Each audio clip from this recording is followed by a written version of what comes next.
بسم اللہ الرحمن الرحیم۔ فرمایا کہ یہ جنت تمہارے لیے ہے۔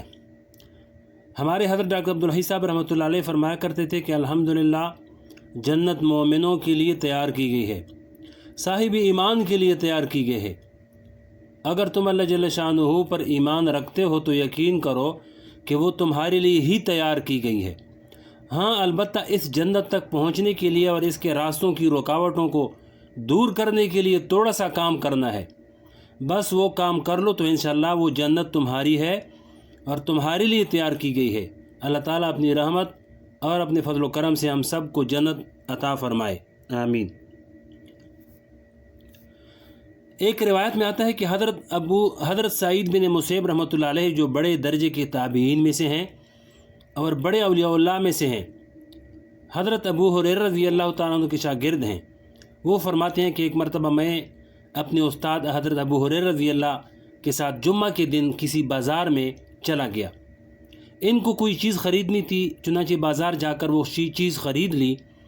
جب بازار سے واپس آنے لگے تو حضرت ابو ہریرہ رضی اللہ تعالیٰ عنہ نے مجھ سے فرمایا کہ اے سعید، میں دعا کرتا ہوں کہ اللہ تعالیٰ مجھے اور تمہیں دونوں کو جنت کے بازار میں جمع کر دے۔ حضرت صحابہ کرام رضی اللہ اجمعین کی شان دیکھیے کہ وہ ہر آن اور ہر لمحے آخرت کی کوئی نہ کوئی بات ادنا سی مناسبت سے نکال کر اس کے دھیان کو اور اس کے ذکر کو تازہ کرتے رہتے ہیں، تاکہ دنیا کی مشغولیات انسان کو اس طرح اپنے اندر مشغول نہ کر دیں کہ انسان آخرت کو بھول جائے۔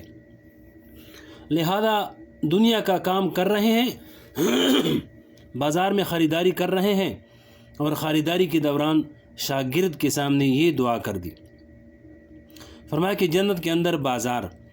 حضرت سعید بن مسیب رحمۃ اللہ علیہ فرماتے ہیں کہ میں نے حضرت ابو ہریرہ رضی اللہ سے پوچھا کہ کیا جنت میں بھی بازار ہوں گے؟ اس لیے کہ ہم نے یہ سنا ہے کہ جنت میں ہر چیز مفت ملے گی اور بازار میں خرید و فروخت ہوتی ہے۔ جواب میں حضرت ابو ہریرہ رضی اللہ نے فرمایا کہ وہاں پر بھی بازار ہوں گے۔ میں نے حضور پاک علیہ السلام سے سنا ہے کہ ہر جمعہ کے دن جنت میں اہل جنت کے لیے بازار لگا کرے گا۔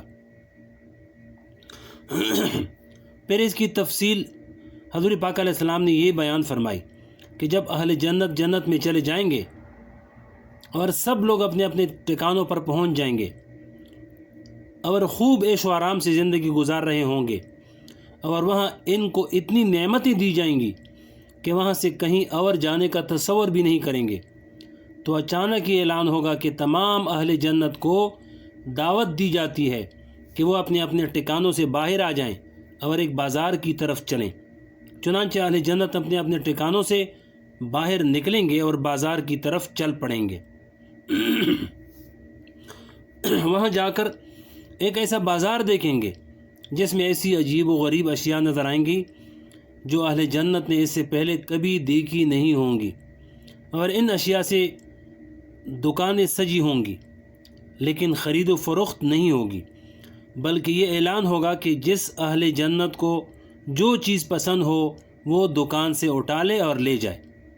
چنانچہ اہل جنت ایک طرف سے دوسری طرف بازار میں دکانوں کے اندر عجیب و غریب اشیاء کا نظارہ کرتے ہوئے جائیں گے، اور ایک سے ایک نعمت ان کو نظر آئے گی، اور جس اہل جنت کو جو چیز پسند آئے گی وہ اس کو اٹھا کر لے جائے گا۔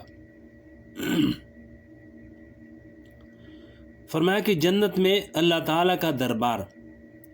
جب بازار کی خریداری ختم ہو جائے گی تو اس کے بعد اللہ جل شانہ کی طرف سے یہ اعلان ہوگا کہ اب سب لوگوں کا اللہ تعالیٰ کے دربار میں ایک اجتماع ہوگا، اور یہ کہا جائے گا کہ آج وہ دن ہے کہ جب دنیا میں تم رہتے تھے تو وہاں جمعے کا دن آیا کرتا تھا، تو تم لوگ جمعہ کی نماز کے لیے اپنے گھروں سے نکل کر ایک جگہ جمع ہوا کرتے تھے، تو آج جمعہ کے اجتماع کا بدل جنت کے اس اجتماع کی صورت میں عطا فرما رہے ہیں، اور اللہ تعالیٰ کا دربار لگا ہوا ہے، وہاں پر حاضر ہونے کی دعوت دی جاتی ہے۔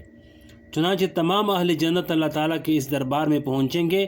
اس دربار میں ہر شخص کے لیے پہلے سے کرسیاں لگی ہوں گی۔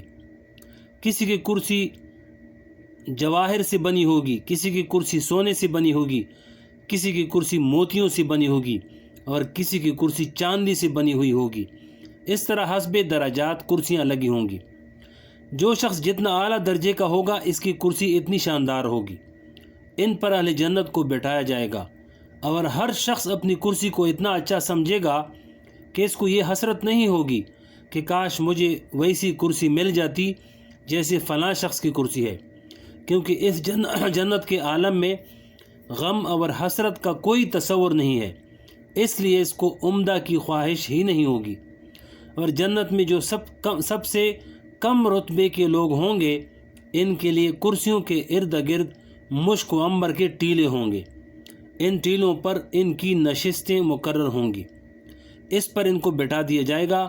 جب سب اہل جنت اپنی اپنی نشستوں پر بیٹھ جائیں گے تو اس کے بعد دربار خداوندی کا آغاز اس طرح ہوگا کہ حضرت اسرافیل علیہ السلام، جنہوں نے قیامت کا سور پھونکا تھا، سے اللہ تعالیٰ ایسے لہن میں اپنا کلام اور نغمہ سنوائیں گے کہ ساری دنیا کی لہن اور موسیقیاں اس کے سامنے ہیچ اور کمتر ہوں گی۔